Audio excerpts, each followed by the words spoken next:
Bom dia, boa tarde, boa noite, boa madrugada, dependendo do horário que você está assistindo esse programa. Este é o Resenha Vascaína, um programa para a gente conversar com torcedores associados do Vasco, que estão espalhados pelo Brasil e pelo mundo. E hoje não vai ser diferente. Cláudio Campos, ele é de Alagoas, mais precisamente está em Maceió, e vai nos falar um pouco da sua história como vascaíno. Olha, normalmente a gente está acostumado aqui com o pessoal do Rio de Janeiro. Aí vamos agora para os vascaínos off Rio. Cláudio Campos, muito obrigado por estar topando participar. Já começa contando a sua história. Por gentileza, seu ídolo de infância, quem é que te marcou no Vasco quando você era um garoto? Eu completei 12 anos quando o Vasco ganhou o título de 70. 12 anos após o Vasco ter ganho o último campeonato, que foi em 58. Então, nasci em 58 e comecei a ser Vasco em 70. Muito com aquele bem. time do TIM. Técnico time. 63. Eu estou aposentado já há 9 anos. Me aposentei finalzinho de 2012. Trabalhei 30 anos no Banco do Brasil. Me aposentei com 36 anos de serviço ininterrupto, mas os últimos 30 anos foi no Banco do Brasil. Comecei uma carreira e completei os 30 anos. E aí eu tô nesse processo de dormência, né? O tempo passando muito rápido, porque quando você se aposenta, o tempo passa rápido demais. É 3 ou 4 vezes mais rápido do que quando você está trabalhando. Mas aí está aproveitando para fazer algumas coisas que não podia fazer quando era funcionário, né? Porque meus últimos 10 anos foi como administrador, então é tempo integral, né? Administrador, você não tem as 8 horas diárias, não. Simplesmente você tem o tempo inteiro. Mas aí quando me aposentei, voltei a jogar bola, porque eu joguei muita bola quando era na... E eu sou da ABB, né? A ABB tem um time master, tem um time... Quando eu me aposentei, eu entrei no cinquentão, que era o time dos 50. Mas agora já estou no 60, quer dizer, já estou no time de 63. Já digamos assim, em direção ao 70, né? Que ainda vai demorar mais um pouco. Tem uma categoria que o Ale Oliveira fala que é a subóbito. Essa categoria. Eu considero, a gente tem chamado de sub-100, né? Uma expectativa de que a gente vá até lá. Então, seria mais ou menos isso aí. Mas tá bom, a vida tá boa, tá tranquilo. E aí, desses últimos tempos, eu tenho ouvido mais, tenho visto mais essa coisa do Vasco, que é uma retomada, né? Durante o tempo, nos últimos 10, 15 anos de trabalho, eu fiquei um pouco afastado, só assistia os jogos mesmo, mas depois que eu me aposentei, aí eu passei a ler mais, assistir mais, aí tá tudo tranquilo. Beleza. Olha só, desde 88, moro em Maceió. Maceió, mas eu sou do interior. Na minha Alagoas história de também? ser Vasco, Alagoas também. Na minha história de ser Vasco, tem tudo a ver com o interior também, né? Que é um capítulo à parte, né? Que é uma coisa que as pessoas não entendem direito, porque é muito fácil ser Vasco aí no Rio de Janeiro, no Espírito Santo. Agora, ser Vasco aqui em Maceió é complicado. E ainda mais que existe um Brasil profundo, né? Que pouca gente conhece, mas que tem muito Vasco. Na minha cidade natal mesmo, quando o Vasco ganhava um título, saía carreata na rua, saía tudo. Aquela zoação. Qual a cidade natal? Santana do Ipanema. É o sertão. Fica a 200 quilômetros de Maceió. É uma cidade que tem muito vascaíno, muito vascaíno. A quantidade de vascaíno é quase páreo com o Flamengo, né? O Flamengo, você sabe que tem em todo canto, né? É igual pombo, né? Não serve para nada, mas tem um monte. Ô, Cláudio, uma pergunta. Você morou em Santana até que ano? 88. E até 88, como é que você fazia para você se informar sobre o Vasco? Você assistia pelo rádio, pela televisão mesmo? Quando eu estava com 12 anos de idade, a gente começa a despertar para essa coisa da notícia, da mídia. E a única coisa que nós tínhamos naquela época, principalmente na cidade do interior, era a rádio, né? Então, nós ouvíamos a Rádio Globo, um pouco da Rádio Tupi, mas tinha um detalhe, era só à noite. Jogos à tarde a gente não via, porque a gente só ouvia à noite em ondas médias, e a gente não tinha nem rádio, né, para ouvir em ondas curtas, tropicais e tal. Então, a gente ouvia os jogos da noite, e os jogos da tarde a gente esperava para a noite para sintonizar a rádio, porque a gente sabe, mas as ondas médias aqui não pega durante o dia, só à noite, não sei porquê. Mas aí, o que acontece? Então, era nossa, era panorama esportivo, era toda aquela coisa da Globo. A Tupi não entrava muito, não. Então, a Globo predominava, não só para os torcedores do Vasco, como para todos os torcedores.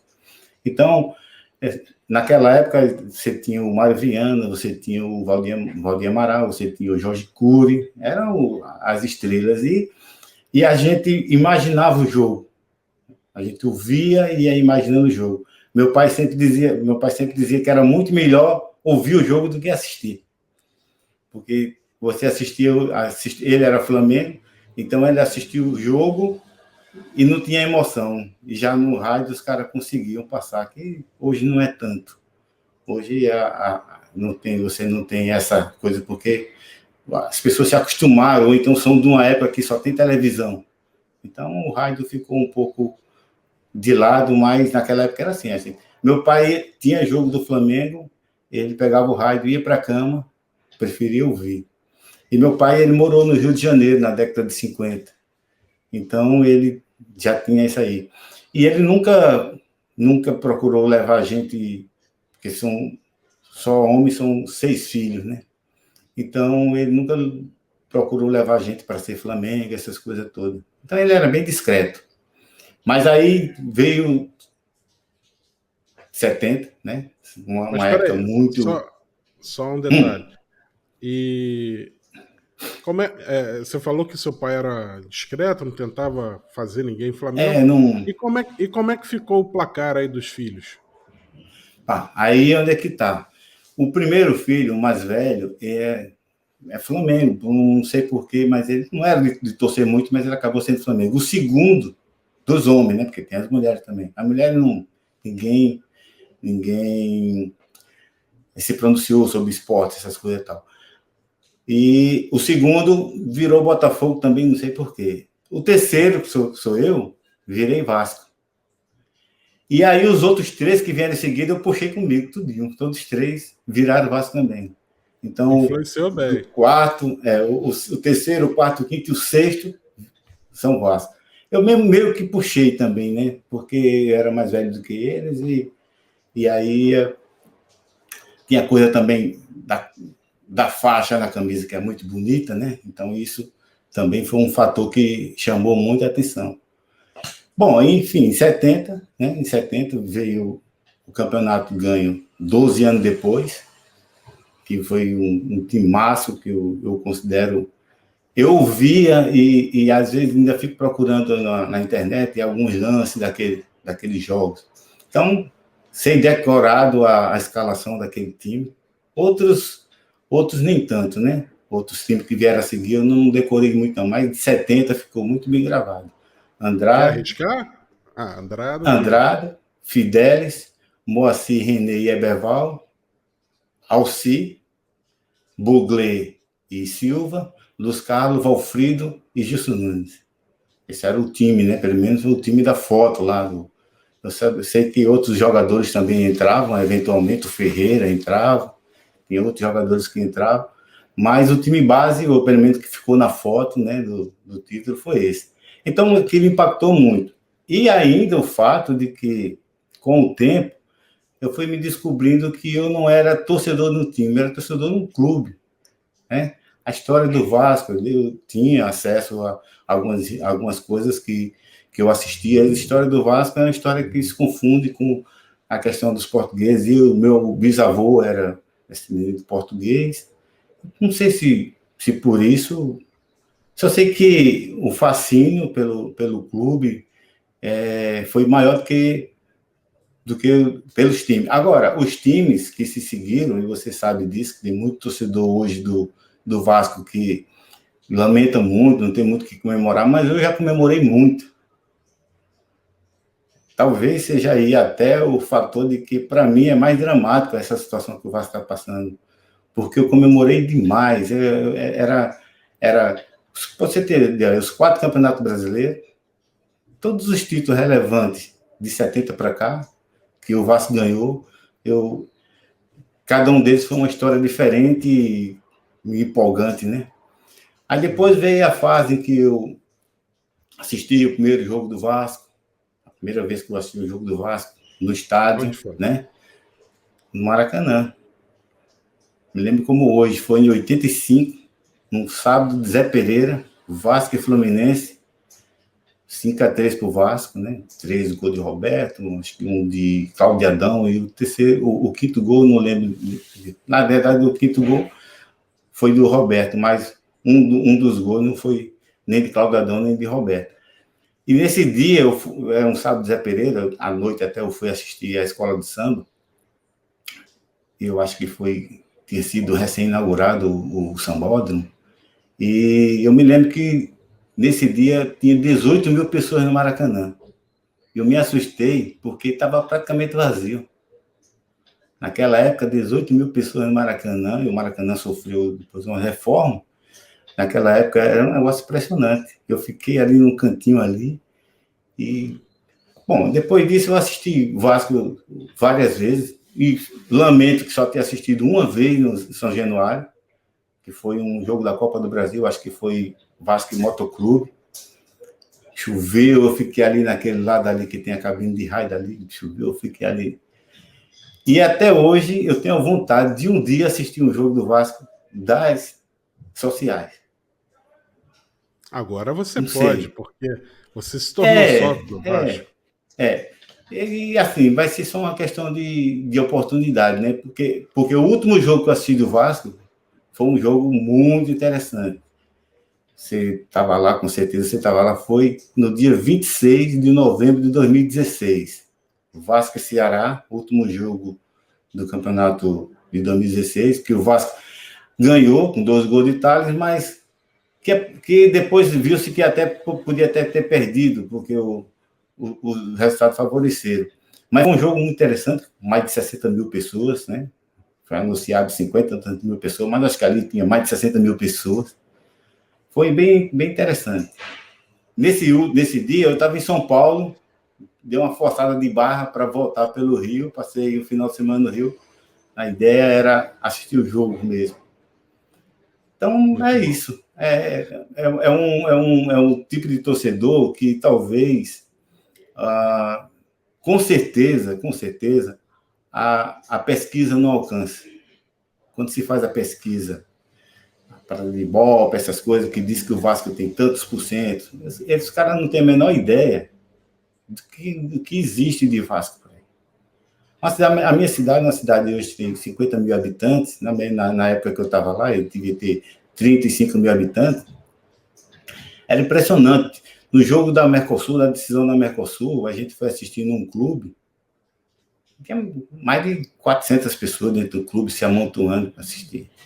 E aí, praticamente esvaziou com aqueles 3-0 do primeiro tempo, né? Deu uma esvaziada, acabou. Quando começou o segundo tempo, depois do segundo gol, voltou todo mundo. E aí foi aquela festa. Aquela lá uma das vezes que eu vi. Né? A primeira vez que eu fui em São Januário, eu fui com a família, acho que 2008, 2006, por aí. Aí eu digo, vou em São Januário. Peguei o táxi, fui. Quando cheguei lá, eu queria entrar na sala de troféu. Mas nesse dia eu não sei se era uma segunda-feira, não sei exatamente o que foi. Nesse dia estava fechado. Aí eu digo, é possível, vim aqui, porque eu queria vir, olhar pelo vidro assim, via aquelas taças primeiras ali, Mercosul e tal. Aí eu falei com uma pessoa lá, acho que uma secretária, aí ela falou que porque naquele dia não abria e tal, mas ia falar com alguém. Aí ela foi, voltou, aí disse, olha, eu expliquei, né, que eu estava vindo de Alagoas, era uma oportunidade única e tal, e aquela choradeira. Aí ela falou, olha, falei ali com o doutor Eurico que ele autorizou você entrar. Aí abriu a porta, entrou eu, meus 2 filhos, minha esposa, ela ficou tirando umas fotos lá. Eu tenho essas fotos aqui guardadas como um relíquio. Aí você vê de perto, né, a grandeza que é o clube, a história, né, porque a história ela vai estar ali, embutida ali, né. Troféu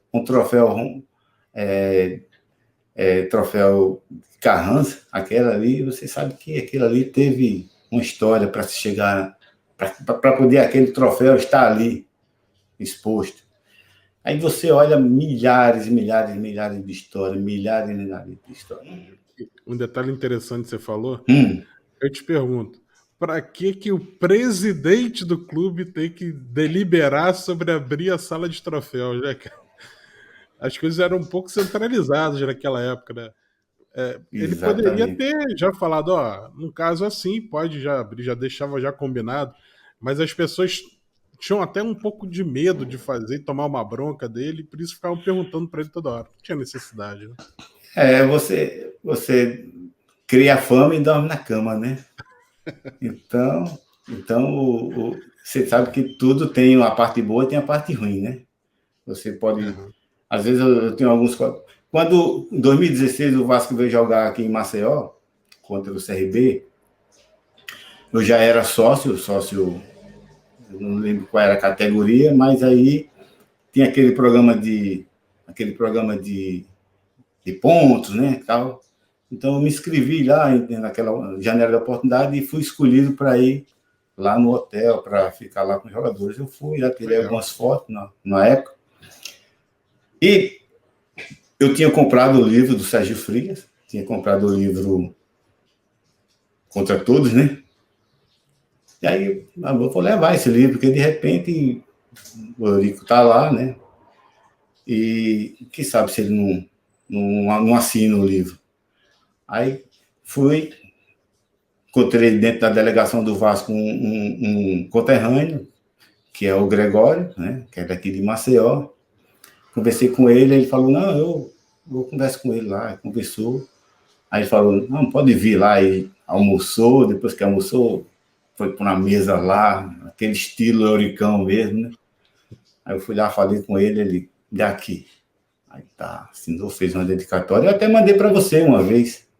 Eu acho que eu mandei para você, em algum momento eu mandei. E não sei, eu achei que ele já estava doente naquela época. Já. Ele estava meio abatido e tal. O Vasco consumiu bastante a energia dele. Ele acabou morrendo cedo, né? Sim, com certeza, com Ele certeza. poderia ter vivido muito mais. Também tem a questão da má alimentação, do estresse. Isso Eu, você eu, leva. eu, eu confesso a você que eu não avalizo tudo que ele fez, não, sabe? Mesmo porque o pessoal fala, não, a imprensa é contra o Vasco por causa de Eurico. Não é. Tanta prova que os 8 anos de Roberto Namita, a imprensa continuou do mesmo jeito, talvez até pior. Porque nem respeitava, né? Não respeitava, se não respeitava a instituição, não respeitava também nem o presidente. O Eurico, pelo menos, se impunha. Ele dava aquelas brigadas. Aquele episódio lá de 2000, lá do negócio do SBT, realmente, com aquele torniquete financeiro, aquela pressão toda, aquilo ali prejudicou a imagem e o clube, né? Financeiramente. Mas se você olhar direitinho, a situação que o Vasco passa hoje, e passou durante esses últimos 15, 20 anos, é muito diferente do que esses outros clubes estão fazendo, não. O Atlético Mineiro mesmo está investindo muito, mas a dívida dele vai ficar acima de 1 bilhão. Então, esses caras estão adotando o sistema europeu. O Real Madrid deve muito mais do que o que tem de patrimônio. Então, é assim, se você quer trazer a torcida para você e você tem que pensar em time. E o Vasco e o Eurico montou muitos esquadrões. Muitos, muitos, muitos. A gente sabe decorado, né? Desde a década de 70, 80, que quando chegou na mão dele, ele realmente ele montava, ele sabia montar time. E aí você sabe que tem a questão, tem fatores que você não controla.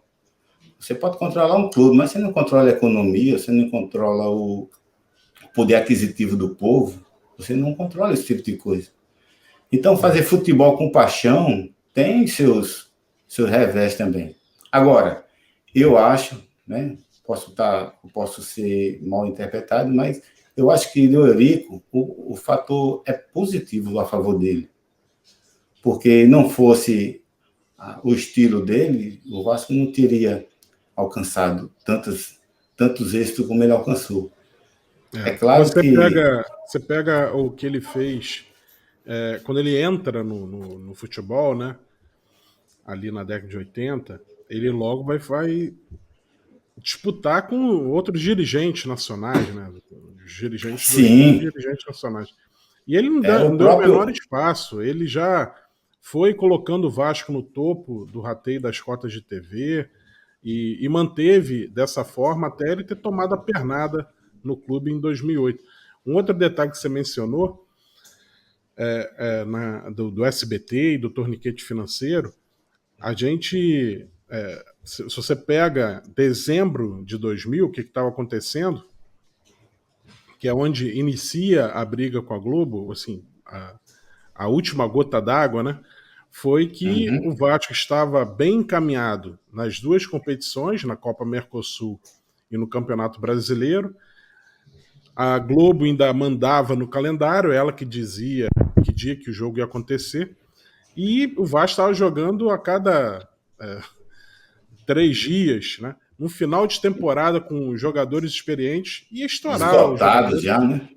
E o Vasco ia ficar com jogadores contundidos na reta final e não ia ter condição de ganhar nenhum dos dois títulos. Então o que o Eurico fez naquele momento foi, através do sindicato de atletas, fazer com que o intervalo fosse de 72 horas para ter algum descanso. E ele simplesmente cumpriu o que estava na lei.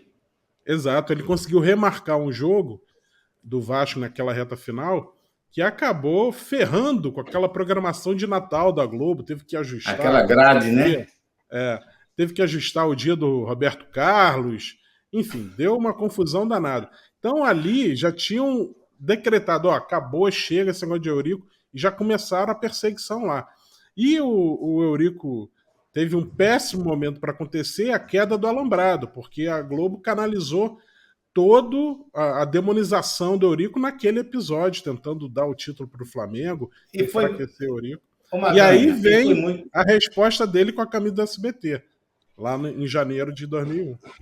Ô Maganha, mas é controverso, porque na própria transmissão da partida, a mudança de comportamento do pessoal da Globo, sim, parece que os caras estavam com um ponto no ouvido, que veio uma ordem para mudar, né? Os caras estavam a favor de uma coisa, de repente passaram para outra.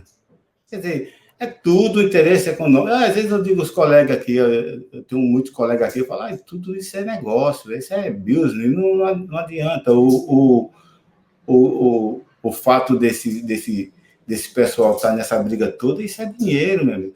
Porque, olha só, você falou aí que a relação do Eurico com o Clube dos 13, quem negociava, quem estava à frente da negociação com o cara lá da Globo, o Pinto lá, era Eurico. Por quê? Porque ele cumpria o que prometia, ele cumpria. Mas você sabe que tem coisas por trás que a gente não consegue, né, entender direito. E às vezes, a gente até subentende. Mas, enfim, voltando, eu acredito que, para mim, como torcedor, né, como admirador do clube, eu considero que Eurico, botando os prós e os contras, os prós estão muito, muito na frente. Porque não fosse por ele, com aquela frouxidão toda que o Vasco tinha, com aquela... Tanto é que ele dava a cara, né? Às vezes o erro era do Vasco e ninguém queria assumir, e ele assumia. Então ele vestiu a camisa e deu resultado, né? Se você, Exatamente. esses caras que hoje demoniza ele, esses caras não se cansam de elogiar as conquistas dele, né? Agora, só que Bem observado.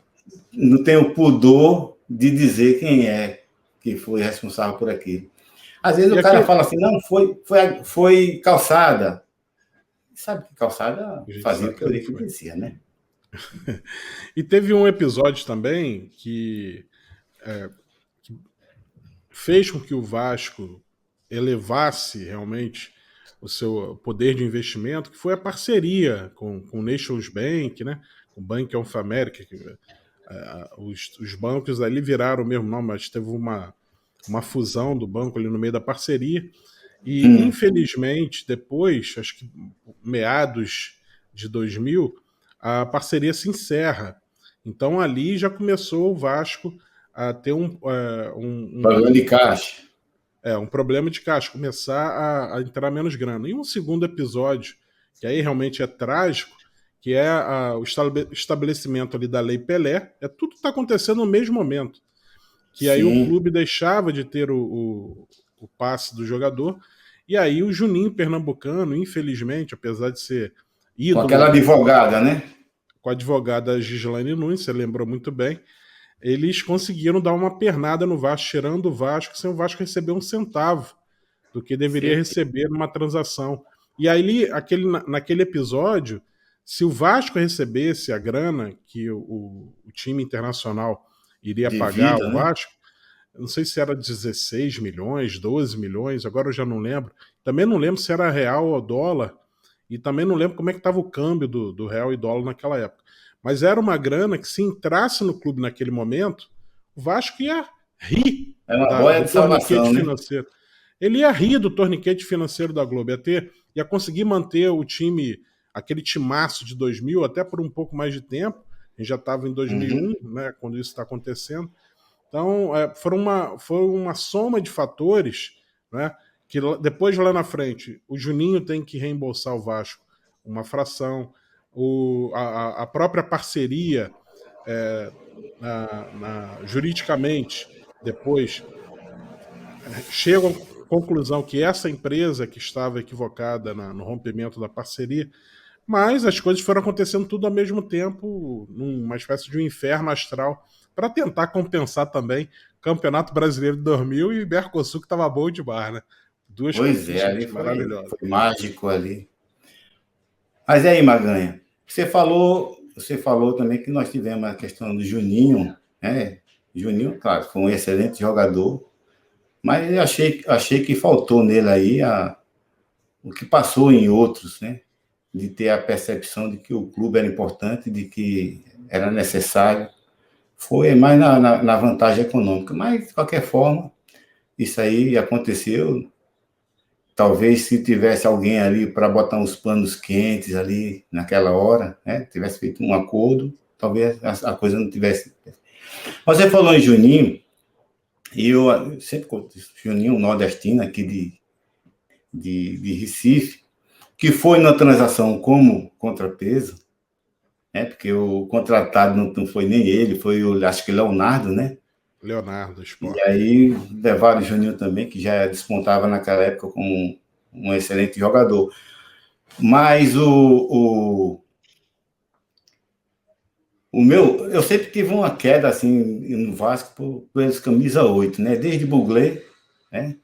Até o próprio Juninho, Giovani, os camisa 8. Agora, tem um camisa 8 do Vasco que eu acho que as pessoas não dão o devido crédito, né? Porque foi na década de 70 e pouca gente viu jogar. Mas eu adorava o estilo de... Sim, teve o Zanata também, né? Mas o meu preferido, camisa 8 do Vasco, era Guina. O Guina veio numa aquisição que o Vasco fez, junto ao 15 de Piracicaba, vieram 5 jogadores de uma vez. O Paulinho, que era o centroavante, que inclusive foi artilheiro do Campeonato Brasileiro. Tinha o Guina, acho que tinha o Moroni, tinha mais capitão, se eu não me engano. Tinha um outro lá, que acabou se machucando, não sei se era João Paulo, alguma coisa assim. Mas o Guina, ele tinha um estilo que ele era eficiente, era elegante, umas passadas largas, parecia que ele ocupava o espaço que tinha. E era um cara que não aparecia muito para a torcida. Mas eu me lembro que eu via no rádio as transmissões, o Gerson já dizia, é um monstro jogando bola. Esse cara sumiu do mapa, acho que depois eu descobri que ele virou, quando saiu, deixou de jogar bola, virou secretário do Roberto Carlos. Roberto Carlos, quando foi para a Espanha, levou ele como secretário. Ele, na verdade, ele era o faz-tudo, né? Aquele cara que cuida de tudo ali. Então, o Guina é um jogador que eu jogo bola, eu joguei bola, ainda hoje jogo bola. Às vezes eu vou jogar de lateral, mas se eu quero a camisa 8. Me bota de ponta esquerda. Vamos deixar na reserva, me dá a camisa 8.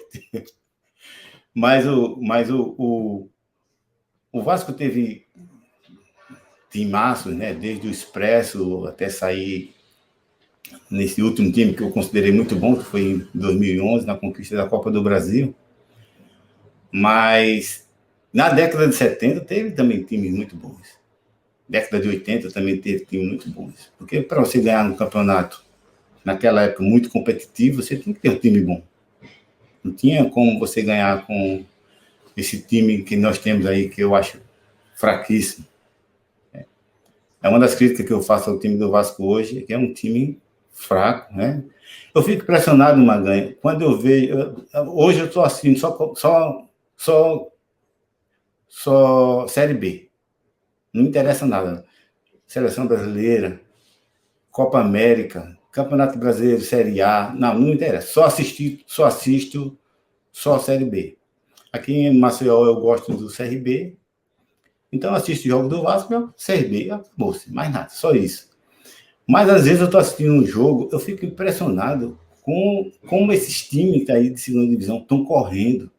Os caras acabam o jogo pegando e eu vejo o Vasco numa lentidão. Os caras não sabem bater de primeira na bola, tem insegurança, a bola chega no meio de campo, volta para o goleiro.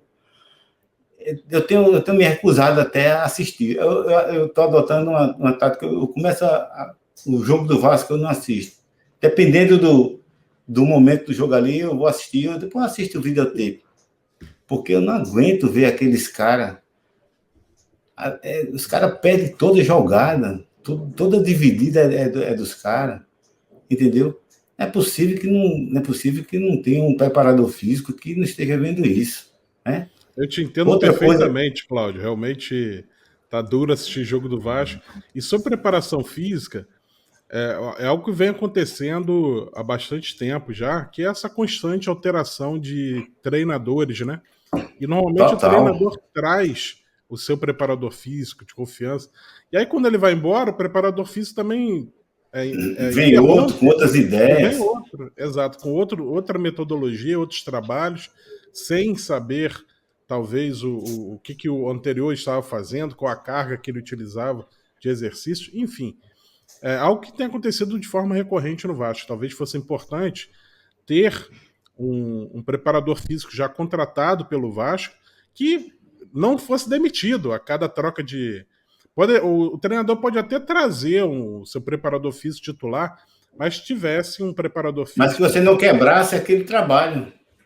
Que um preparador físico permanecesse o tempo inteiro, até para saber o histórico de exercícios que os atletas estão fazendo. Talvez isso ajudasse. Vamos lá. Eu conheço você desde tempo que você tinha cabelo. É mesmo? Do Casaca no Rádio? Isso. Que na verdade era um programa, né? De rádio, né? Hoje fala só podcast e tal, TV, YouTube. Mas eu lembro muito bem do Bira, do Leonardo, Rafael Fabro, do João Nóbrega, né? Não só eu via, como eu lia aqueles artigos. O Rafael Fabro era um mestre nas palavras, né? Um poeta. O João também era muito bom nas palavras. Sim. Todo domingo tinha a coluna do João. Era sim, ótimo. Sim. Eu esperava que chegasse o domingo para ler. Eu ia logo lá e via. Mas você tinha cabelo naquele tempo e não tinha barba. Eu acho que eu comecei a raspar o cabelo a partir de 2008. E tem um fato curioso. porque você deve lembrar de um jogo muito decisivo, até mesmo para essa história do Vasco, até mesmo para a situação política do Vasco, que foi na Copa do Brasil, em 2008. O Vasco precisava ganhar do Sport de 2-0 em São Januário para levar para os Uhum. pênaltis. E aí o Uhum. Edmundo consegue essa proeza, faz um gol lá no finalzinho, leva para os pênaltis, só que ele perde o pênalti. E aí o Aí, Vasco acaba sendo eliminado. Aí o Edmundo, daquele bem jeito maluco dele, dias depois aparece completamente devastado e com cabeça raspada. Aí ele aparece assim em São Januário, pra coletiva, ninguém entende nada. Cara, o cara ficou maluco, raspou o cabelo, máquina zero, com gilete. Totalmente aquele tempo maluco. era esquisito, né? É visivelmente maluco. Uma pessoa que está maluca, mano. Pô, vou me punir raspando o cabelo, O cara entendeu? tava no Pinel.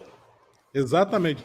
Só que, semanas antes, eu tinha raspado o cabelo também. Eu tava já vendo a Você perdeu o calvície pênalti também, chegando. foi? Eu não, só não perdi o pênalti. Raspei a cabeça e eu trabalhava, eu colaborava no site oficial do Vasco. Eu era o responsável pelo site oficial do Vasco. Pela Então, mídia, parte de mídia.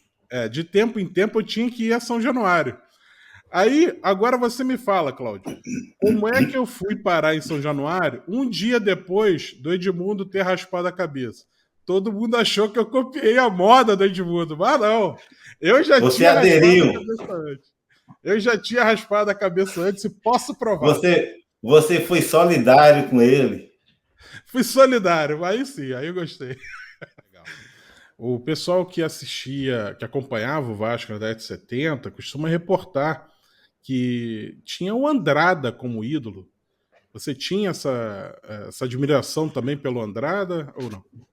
O Andrada, ele surgiu para mim antes de eu virar Vasco, né? Antes do Vasco ganhar o título de 70. Foi quando o Pelé fez o milésimo gol nele, né? E aquela era uma coisa estranha, porque primeiro é o nome que era estranho. Segundo que ele era um argentino. Terceiro que ele pegava muita bola. Ele era um meio maluco, né? Parecia aqueles personagens improváveis, e ele pegava muita bola, era tipo um gato, né? E você lembra que quando o Pelé fez o gol nele, ele ficou como é que diz, injuriado, né? Ele Ele não quase queria pegou. nem, quase pegou, ainda tocou na bola, né? Ele não queria, talvez ele não quisesse entrar na história como a reboque do Pelé, mas também porque ele achava que era possível ele pegar, né? Então, Andrade, que morreu recentemente, foi também um grande ídolo para mim, né? Porque a gente costuma só ter ido aquele cara que faz muito gol, né? Talvez o Mauro Galvão, por ter se destacado tanto, um jogador de defesa que também tornou-se ídolo. E você vê, meus ídolos eram um meio-campista, que não aparecia muito, né? E um goleiro, né? Um goleiro que foi o primeiro goleiro que eu vi com a camisa verde jogando.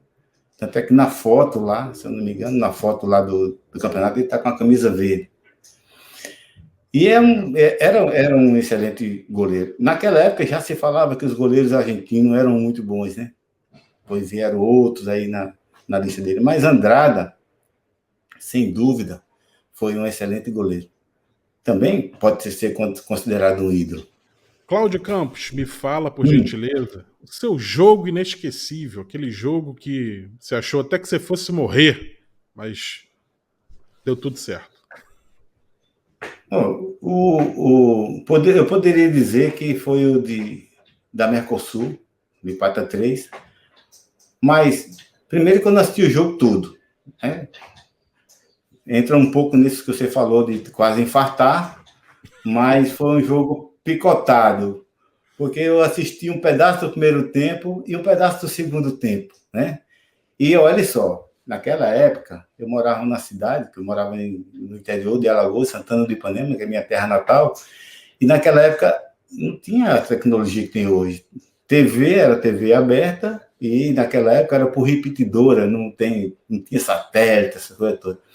Então, era um tipo de transmissão que você, às vezes, você via a bola. Pode crer. Às vezes você via a bola, quando limpava um pouco mais a imagem, você conseguia ver a bola. Então você via uns vultos correndo dentro do campo enfim, foi um jogo que no pós a gente torceu muito, como eu disse a você, foi feito carreata na cidade e tal, e a gente não tinha nem que zoar muito, né, porque praticamente ninguém torcia pelo Palmeiras naquele tempo, né? Mas a gente saía em perseguição ao rubro-negro, né? O que não tinha nada a ver com a história, mas a gente acabava descendo Mas o cacete dele. eles estavam secando, Com então eles tinham que certeza, ser com zoados, certeza. assim. Inclusive, até nesse clube que a gente estava lá assistindo, tinha flamenguista também, né? E você imagina a festa que os caras nos fizeram quando terminou o primeiro tempo, né? E aí eles começaram a trazer outros e outros e outros, substituindo a torcida do Vasco que saiu. E aí, lá para os 15, 20 minutos do segundo tempo, a torcida do Vasco começou a voltar e eles começaram a sair. Mas é isso aí. Não sei, eu não sei como é aí no Rio, mas para a gente aqui em Maceió, menos ainda, porque a cidade é grande, você não consegue juntar, mas na cidade pequena, que você junta todo mundo num canto só, sempre foi uma disputa saudável. Eu nunca vi uma briga entre vascaíno e flamenguista, nunca. É uma disputa altamente saudável. A gente até, meu pai, ele tirava uma onda com a gente quando o Flamengo ganhava. E aí teve um campeonato que o Flamengo ganhou, eu já me antecipei, eu comprei uma camisa do Flamengo, botei lá. Então, quando terminou o jogo, antes dele me zoar, eu já dei a camisa de presente para ele, né? Já desarmei. Então, é uma relação muito boa, né? Ele se tornou Flamengo por uma questão. Ele trabalhava no Rio de Janeiro num escritório, acho que é advocacia, ele não é advogado não, ele trabalhava lá como auxiliar. E o chefão do escritório, ele era torcedor não, ele era torcedor honorário do Botafogo, e tinha uma cadeira cativa, naquela época existia, não sei se existe hoje no Maracanã, cadeira cativa. Então, todo jogo do Botafogo ele ia. Esse diretor, esse presidente, que na verdade era o Arnaud de Mello, o pai do Fernando Collor de Mello, que na época era representante, era advogado e tinha... Depois ele tornou-se senador. E aí é daqui de Alagoas, né? Então, quando o Botafogo não jogava, aí ele dava para meu pai. Então, meu pai ia assistir os jogos do Flamengo. Aí que ele acabou virando o Flamengo.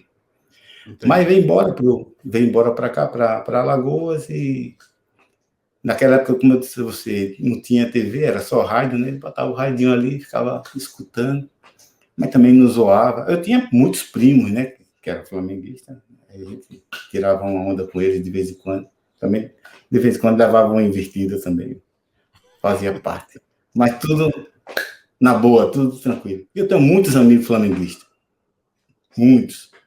Reconheço que o Flamengo hoje está numa situação muito boa, né? Às vezes eles, nos grupos, que tem um grupo de WhatsApp, o cara bota um negócio lá, eu falei, aproveita que vocês estão por cima da carne seca, a hora de aproveitar agora, porque quando a gente esteve e quando a gente vier ter, a gente vai também fazer a mesma coisa. Quando a gente resolver essa situação financeira do clube, a gente vai voltar com tudo. E sim, se a gente, nessa pindaíba, já deixou eles com um 3-1 entalado na garganta o resto da temporada, porque a gente não vai enfrentá-los mais, né? Então, com certeza. Imagina quando Maganha, agora é interessante vários. que eu torço muito pro futebol, gosto muito de futebol, joguei bola quando novo, joguei de futebol salão, futebol de campo e tal. E tenho dois filhos que desde cedo, quando eles ficaram grandinhos, eu botei numa escolinha de futebol. Nenhum dos dois têm o menor jeito para o futebol. E mais do que isso, eles nem assistem, nem nada, nada, nada, nada, nada. Eles gostam de videogame, né? Mas futebol, nada. Eu não consigo nem conversar com eles sobre futebol por causa disso, porque eles não têm essa coisa pelo futebol que eu tenho. Eu também respeito, né? Eu respeito, é uma coisa que é deles mesmo, na verdade não é deles, é do tempo, né? São poucos. A não ser que você pegue o filho e leve para o estádio e tal, ele não vai virar torcedor de futebol, porque o futebol realmente está bagunçado. O futebol, das coisas que não tem importância nenhuma, é a mais importante. Bem, é uma boa frase essa daí. Na verdade, não é minha, não. Essa frase é de Milton Neves. Muito bom. Pode pesquisar aí que ele tem essa frase, é bem interessante. Das coisas que não tem importância nenhuma, futebol é a coisa mais importante. E assim, eu vivi intensamente o futebol, assim, principalmente como torcedor, e agradeço muito de ter me tornado Vasco. Hoje eu seria frustrado se não tivesse sido Vasco. E uma coisa que me dá muita satisfação é ser Vasco como clube, não como time. Time passa, vem, vai, tá bom, tá ruim, cai, sobe, não importa. Mas o clube, a história do clube, isso é uma coisa que me encanta muito. Leio bastante, tenho um livro sobre São Januário, tenho um livro sobre tudo aquelas histórias. O cara Aldir Blanc é um cara que não gostava do Vasco assim, assado e tal. Mas ele tem umas crônicas boas do Vasco. Sim, claro. Fulano e tal, escreve um cara, que tal. Não importa. Importa que é Vasco. O Vasco tá acima de tudo, né? Das coisas que não são tão importantes assim, o Vasco tá no topo. E eu não tenho nada, eu não tenho nenhuma tatuagem do Vasco. Camisa eu tenho, compro sempre, gosto de... Eu não saio de casa sem alguma coisa do Vasco, né? Pode ser um boné, mas eu gosto de caminhar na praia, toda tarde eu vou na praia dar uma caminhada, boto um bonezinho do Vasco, uma propagandazinha ali, né? Às vezes eu encontro... Você acredita que eu, andando na orla de Maceió, eu faço uma caminhada, você acredita que eu encontro mais vascaíno do que flamenguista? Até porque, como você está sinalizando que você torce, sim, eles vão acenar para você, interagir, né? Uma vez eu ia passando na praia, o cara me viu com a camisa do Vasco e tal. O cara me parou assim e falou: dá seu número aqui para eu botar você no grupo de WhatsApp. Eu nunca tinha visto esse cara na minha vida. Eu falei: eu vou dar meu número nada para você, rapaz. Mas, rapaz, a gente precisa conversar. E tem muito disso aqui. Olha, eu assisti o último jogo do Vasco que eu assisti no Trapichão. Numa próxima vez, Cláudio, você faz o seguinte: você fala, não vou te dar meu número, não. Me dá você o seu número, que eu vou te mostrar o casaco aqui, ó. Vou te botar aqui no Casaco Informa, você vai ver as lives do Casaco. Eu tenho meus amigos de Santana, que são vascaínos, eu mando tudo isso aí para eles. Eu estou sempre alimentando, estou compartilhando e tal, né? Eles sabem que eu tenho essa vertente. Tanto é que a questão de sócio, olha, eu já tentei ser sócio do Vasco de todo jeito. Nos anos de 2000, 2003, 2004, eu comprei um título patrimonial do Vasco. Recebi o carnê, tudo direitinho, comecei a pagar. De repente, não sei o que aconteceu. Não sei mesmo o que aconteceu. Não veio mais pagamento, sumiu meus dados no Vasco. Eu tenho o título aqui, mas não serve para nada, porque eu não estou cadastrado como sócio patrimonial, nada. Aí vem todas essas campanhas que o Vasco faz, eu tenho participado. A reconstrução do ginásio de esporte, compro os ingressos virtuais, me associei no Norte e Sul, banquei mais 2 ou 3 sócios, entendeu? E por fim... Construção do CT, doação. Construção do CT. E agora, por fim, eu quero votar. Aí eu apelei para você, você me ajudou, porque quando eu pensei que só era entrar lá e me cadastrar para ser sócio geral, precisava ser apresentado por alguém. Aí eu me lembrei do Greg, que é um maceioense que trabalha lá no Vasco, na assessoria, e me lembrei de você. Mandei para você a solicitação, expliquei a situação, você prontamente, não perguntou nem por quê, já avalizou, né? Claro. Essa semana deu tudo certo, tal. Semana passada eu recebi a carteirinha, pronto. Estou aqui aguardando para votar, para participar, porque na verdade, claro que um voto não vai decidir nada, mas eu quero participar. Sem É uma dúvida, coisa que eu você quero tem que participar. participar. Se eu morasse no Rio de Janeiro, eu ia tentar arranjar um emprego no Vasco. Nem que fosse de garçom, só para estar ali perto. Entendeu? O Já estou Vasco ia te tirar aposentado da mesmo. aposentadoria? Hã? O Vasco ia te tirar Tirava. da Era a aposentadoria? única coisa que podia me ter da aposentadoria era se eu fosse alguma coisa. Nem que fosse para uma vez por semana eu ir lá para olhar para o estado. Eu tenho um. Quando eu fui a primeira vez no São Januário, na verdade eu não imaginava como fosse. Não cheguei ali na rua Almério Moura, né? Tinha umas barraquinhas assim, os caras vendendo ali uns sanduíches, umas coisas. E eu olhei, cadê o estádio? Eu vi só sei lá, uma fachada assim. Falei, porra, será que eu errei de lugar? Né? Era aqui.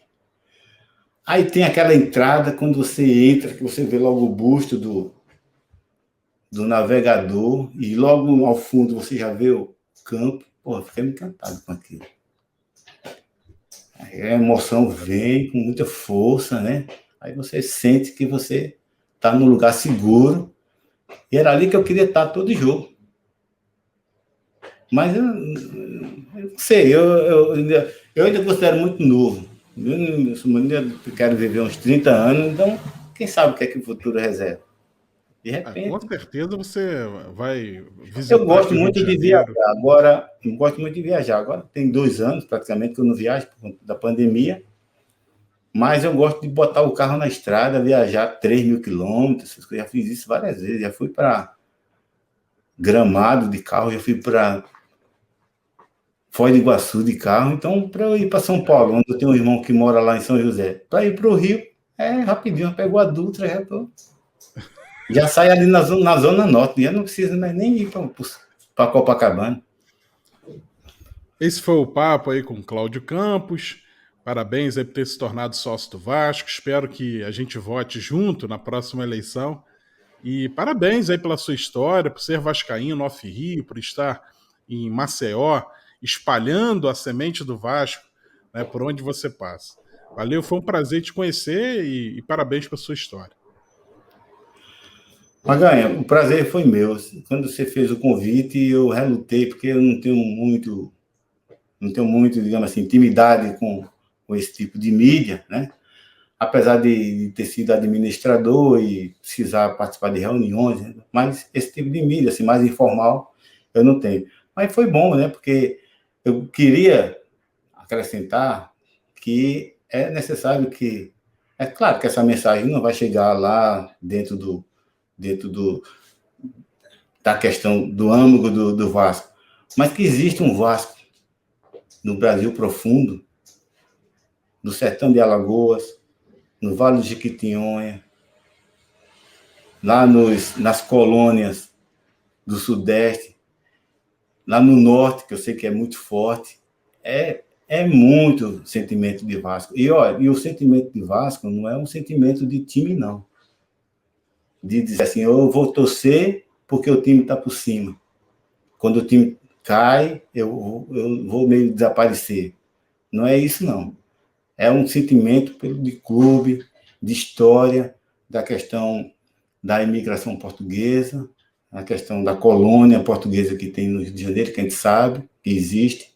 E até por conta disso mesmo, muita gente tem até um certo, digamos assim, uma discriminação por conta disso, mas isso é bobagem. Meu sobrenome é Soares Campos, né?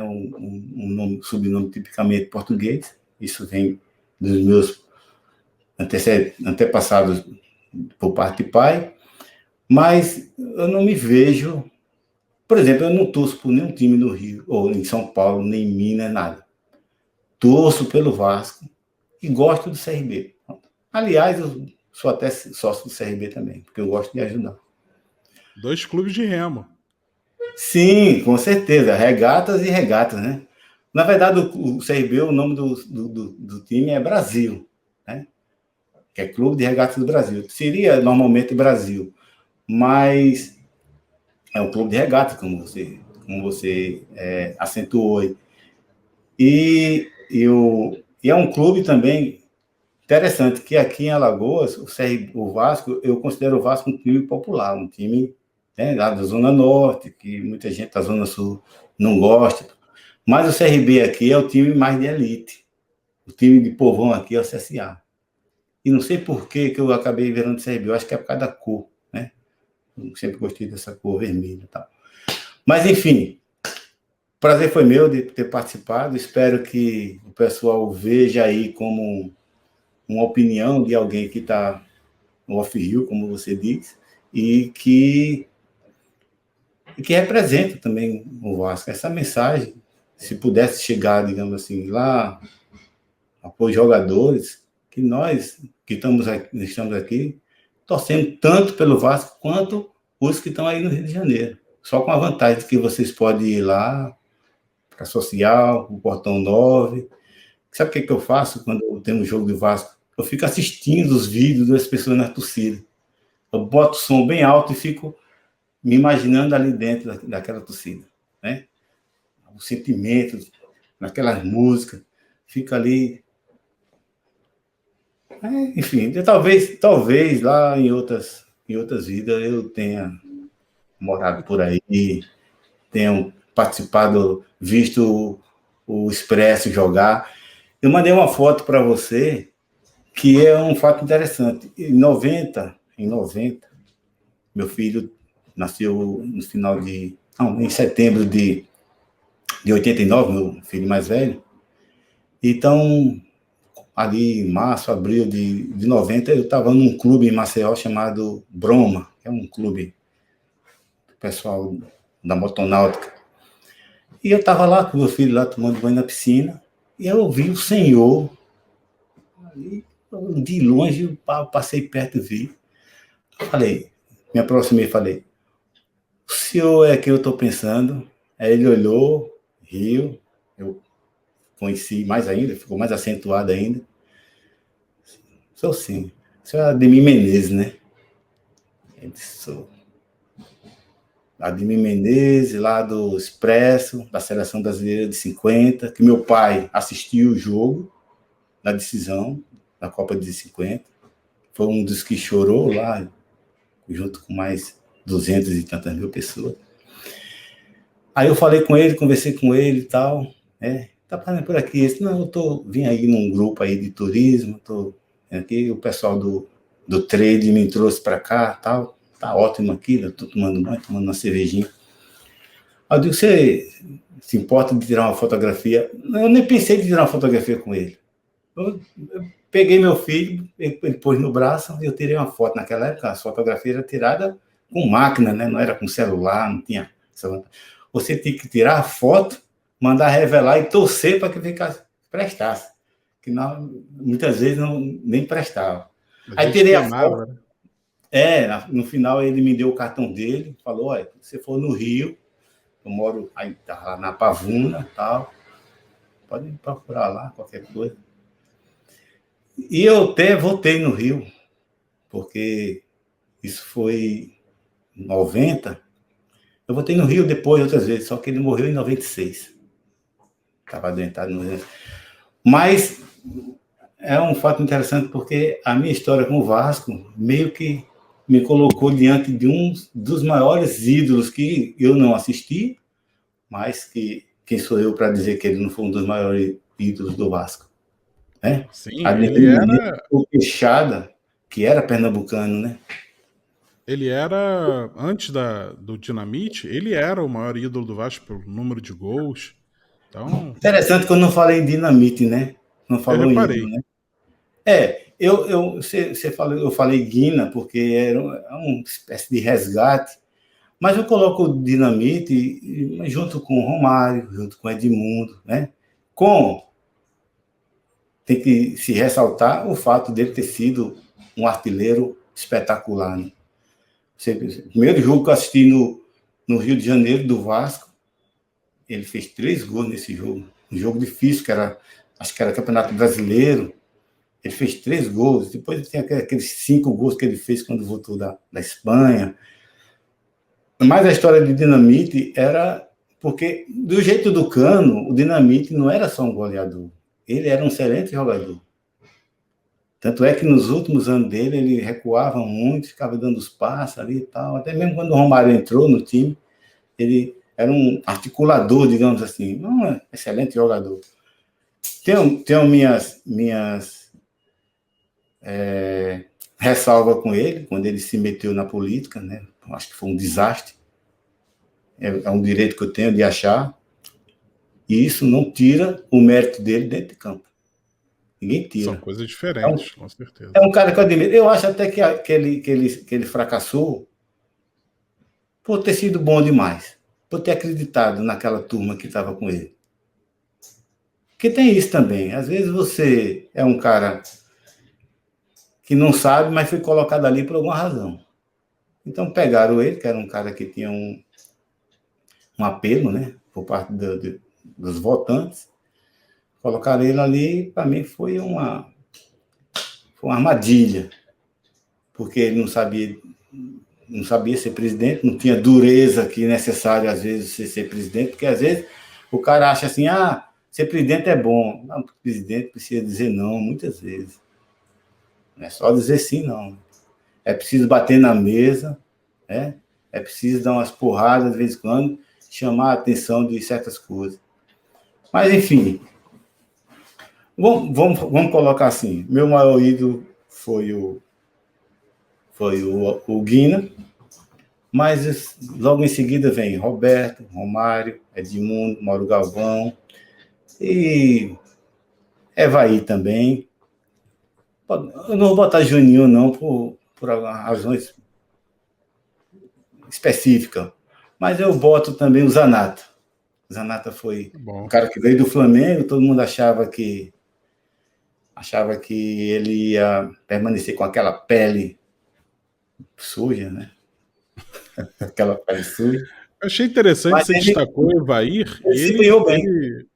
Ele ficou pouco tempo no Vasco, né? Mas ele cumpriu muito bem a tarefa, porque foi contratado. E talvez por isso. Como o Andrade também, né? O Andrade também, o Tita, foram os caras que vieram lá do outro lado, do lado negro da força, mas que, enquanto tiveram, ganharam títulos, inclusive, com a gente, né? Torceram, tiraram uma onda, uma coisa assim, porque...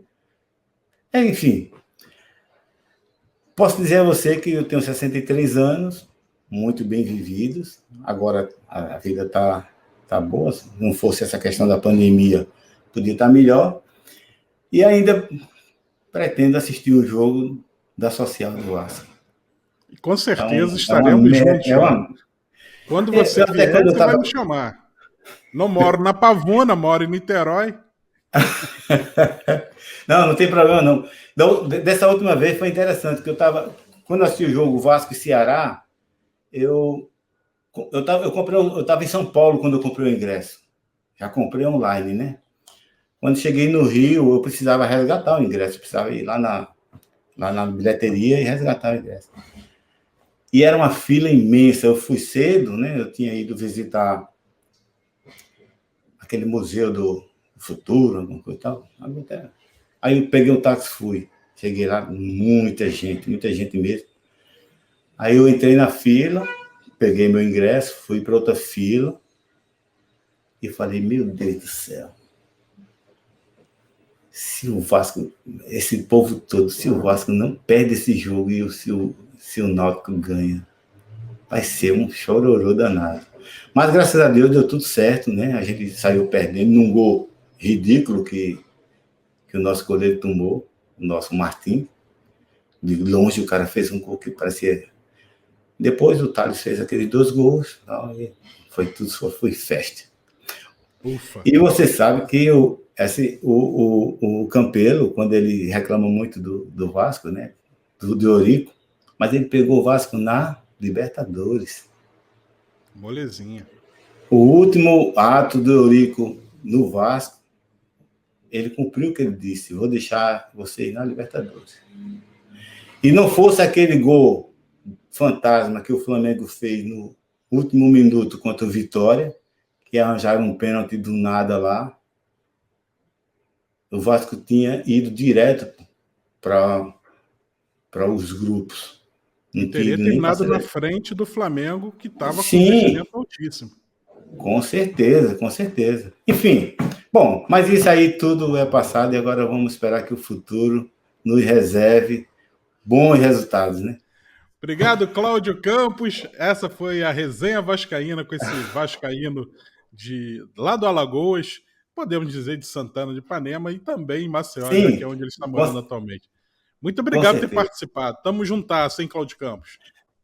Só um detalhe, não sei se isso aí é relevante. Lá em Santana de Ipanema, tinha 2 clubes, amadores, naturalmente. Um era Ipanema, em homenagem ao nome da cidade, e o outro era Ipiranga. Era basicamente um time era de um bairro, outro time era do outro. Eu era Ipiranga, porque era do meu bairro. Então, tinha Ipanema. O Ipanema depois até se profissionalizou, disputou o Campeonato Alagoano. O Ipiranga não. Ele meio que desapareceu. Então, eu costumo dizer, às vezes, que eu não sou de Santana do Ipanema, eu sou de Santana do Ipiranga. Santana de Ipiranga, então tá aí. Valeu, muito bom. Tá bom. Valeu, Cláudio, tamo juntasso. A gente vai se falando aí. Resenha Vascaína, se você quiser participar, tem aqui um link na descrição do vídeo com um formulário ali, você preenche seus dados e pode participar aqui no Resenha Vascaína, batendo papo comigo ou com a Alícia ou com outra pessoa do Casaca. Tamo juntasso, um grande abraço, saudações vascaínas, Casaca. Casaca.